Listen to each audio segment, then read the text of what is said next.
আজকে তোমরা লোক আমি শেয়ার করবো কাঁচা হলুদ দিয়ে কাতলা মাছের রেসিপি। তো প্রথমে কাঁচা হলুদটা কিন্তু ভালো করে সুইলা নিছি, সুইলা কুচি কুচি করে কাটটা এটা কিন্তু মিক্সার করে নিয়েছি, কত সুন্দর ফিনিশিং হয়ে গেছে। আর মশলা দিছি দেখো পেঁয়াজ রসুন মরিচ, তারপর লগে কিন্তু জিরা ধন্যও দিমু। তো এনে দেখো কাঁচা হলুদটা আলাদা বাটিত নিছি আর মশলাটা নিয়ে নিছি। আর ওখানে যে মাছটি আছে ছোটো ছোটো পিস করে এটা কিন্তু আমি মানে হলুদ দিয়ে লবণ দিয়ে মাইক খাই, এটা কিন্তু ভাইজা নেই। তোমরা বড় পিস করেও খাইতে পারো, মানে আমার ছোটো ছোটো পিস করে আমার কাছে ভালো লাগে। তো এটিতে দেখো সুন্দর করে লাল করে কিন্তু ভাইজা নিছি। আর ওখানে কিন্তু কড়াইয়ের ভিতরে পেঁয়াজ সম্বাস দিয়ে দিছি। তো পেঁয়াজটা কিন্তু লাল লাল ভাজা হয়ে গেছে। ওখানে আমি যে কাঁচা হলুদটা মিক্সার করে রাখছিলাম এটা কিন্তু সবটা দিয়ে দিছি। আর এইটারে কিন্তু ভালো করে আমি রাইরা নিতেছি। আর এটার ভিতরে যে মশলাটা রসুন পেঁয়াজ মরিচ, তারপরে কিন্তু একটু জিরা একটু ধনিয়া সব কিছুই কিন্তু আমি দিয়ে দিছি। তারপরে কিন্তু পরিমাণ মতো লবণ দিছি। আর এটা তো হলুদ লাগতো না, কারণ হলুদের তরকারি আর হলুদ দেওয়া লাগতো না।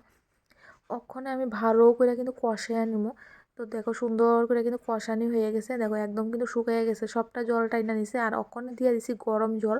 তো বেশি জল দিছি না, মাখা মাখা করবো, তো অল্প করে জল দিছি। আর দেখো কত সুন্দর মানে কষানি হয়ে গেছে, মানে ঝোলটা ফুটতেছে। ওখানে যে মাছটি আসলো এটি দিয়ে দিছি। তো ওখানে কিন্তু দিয়া সেটা আমি আবার ঢাইকা দিমু। একদম মাখা মাখা করে শুকনা শুকনা করে জিনিসটা আমি করুম, তো নামায়া নিমু। তো দেখো কত সুন্দর কিন্তু ফুইটা গেছে গা, মানে একদম কষা কষা মাখা মাখা রাখছি, ওখানে কিন্তু আমি নামায়া নিমু।